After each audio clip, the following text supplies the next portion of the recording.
In a search for a bigger, better bustle, we have come up with the imperial tournure. Tournure is the French term for bustle. Based on the lobster tail design, it has 7 wires in total. The upper wires are set in at an angle in a fan shape, which give a round outline to your bustle and plenty of strength to support your heaviest skirts. Ending a little above the knee, this bustle folds up easily to make sitting in any chair effortless. This bustle has side panels that wrap around the body to the front, which holds the bustle perfectly in place and keeps it from shifting.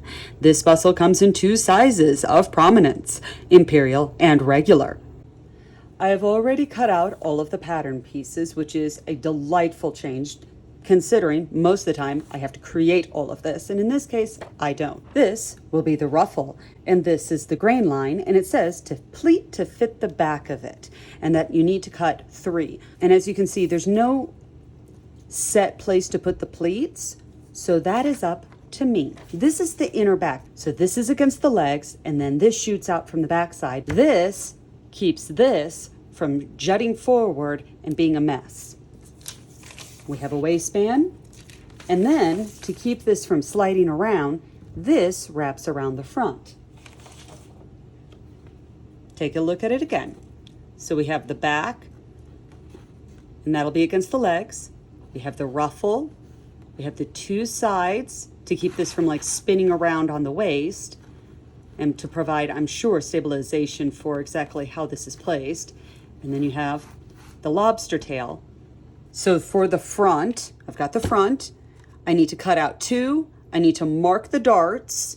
I need to mark these boning channels onto the fabric. And I have a feeling that the placement is going to be very important. And I think that this is going to be irritating at best. I think that I'm not going to enjoy this. I'm sure that someone else wouldn't be irritated by this, but I am very sure that I am not going to appreciate this. Step 1. Iron everything. I understand that this is the most boring footage that I could possibly do. However, this step is so important that I will include this incredibly boring footage every time. Step 2, cut out the fabric. Step 3, mark the darts and the boning channels. With the fronts, zigzag or overlock the front curved edge. Be careful not to stretch the edge. Fold the edge to the wrong side 1/2 inch and top stitch in place. I broke it. I broke my ironing cover. I decided to sew 1 channel and then test it. The test gave me confidence, so I continued. Wait until the end of the video and I'm going to show you how I'm going to be doing channels in the future because there are issues and dangers with what I have done here. I now have the back edges on the top and the bottom managed, as well as the side edges managed. All channels have been sewn and both ends are open. I have the waistband, but that's the last thing that we're dealing with. Time to mess with the ruffle. In the end, I increased the ruffle by I don't know how much. It's a lot, and I'm going to be doing ruffles, not pleats. I then pinned the ruffle to the bottom of the cage. I wasn't planning on having enough room for the French seam that I want, so I'm going to cover it with lace. And then I realized I had a lot of lace, and I covered everything in lace. And here's the inside of the cage, which is going to be very difficult to see once all of the hoops are in. It is now time to get the back, the front, and the cage all together at the exact same time. However, if you're thinking about doing French seams, you need to do some origami, which you can see that I'm starting to do here. But then I must have gotten distracted because I made a mistake. Okay, I made a mistake. But here's the thing, I think that I can fix this without a problem. Let me show you what I did. This rectangle is the square that will go up against the back of my knees to keep the bustle out. However, I rather forgot about this section when I sewed in the front part of all of this, and I've already French seamed it. There is no way I'm stitch ripping all of this. It's not happening. And the other mistake that I made was that I didn't keep this part open so that I could actually slide in these. The instructions are very, very clever, and they say to leave this section a little bit open right here so that you can do this afterwards. But I didn't do that. So what I'm going to now do is sit down and take a look at stitch ripping, actually right here, here, and here, see if that works, or I'm going to find out if I am actually sewing this up on the side, and then I will French seam one of these sides in on this open side right now, and that'll be fine. But on this other side, I really, really, really, really do not like messy insides and raw edges.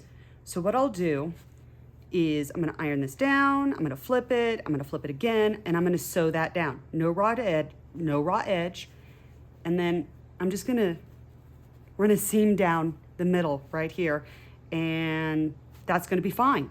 Sew the waistband to the top of the bustle, matching centers. The waistband may be longer than the bustle depending on the size. Finish the waistband by folding all edges under 1/2 inch and again in half, covering all the raw edges. Place the hook and eye at openings, and there should be approximately a 1-inch overlap. This is where everything got a bit clumsy. I did go up a size trying to give myself enough ease in the pattern so that I could do French seams. For the most part, this worked, but there was a lot of fiddling. In the future, there will be changes, and I'm going to show you how I am going to do channels in the future so that I'm not going to have the fiddling that I did this time.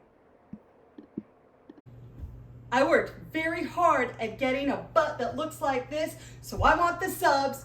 Hit the subscribe button, turn on the notifications, because I'm terrible, absolutely terrible at actually uploading on a schedule. So you need the notifications because you want this. You want all of this. We're now at the end, and I promised to show you the one thing that I figured out that I wanted to change for any future boning, channeling, construction. The first thing that I'm going to do is experiment with the type of bias tape that I purchased to do the channels. Next time, I'm actually going to go a little bit more industrial. This is double folded bias tape quilt binding. As you can see, multiple layers here, okay? Fold, fold. What I'm going to do then is not rely on any of the thin material that I'm using for the entire hoop skirt to maintain structural integrity. The second thing I'm going to do is assume that whatever that I sewed might not dimensionally entirely match up with the original plan. The amount of times that your sewing machine might do a loop and then cut off that precious couple of millimeters that you need to slide the boning in, and then it doesn't fit. Not a fan. Did that. Not a fan. Don't want to do that again. So this is what I would do. These are the bone channels. I will transfer these to the fabric just like I did this time. However, what I'm going to do is then bring out my tape, and this is from channel number 3. Let's pretend that I haven't sewn anything. I'm going to take my boning. I'm going to put it on the inside. I'm going to fold. I am going to fold. I am going to take that over to the sewing machine, sew right here. Shove this back in as far down as I can, and then I am going to cut. I will then again fold and sew. So this will have an opening right here, but these two things will be closed. When this gets sewn onto the fabric, I know for a fact that this will fit. I will remember next time to leave the opening from here to here so that I can slip it in and go down. That's the only thing that I would change. Most likely you missed the video in which I explained the chemise, drawers, and the corset. Go here or here, wherever that pops up. One more thing, I want to show you how I plan on being able to travel with this and pack it.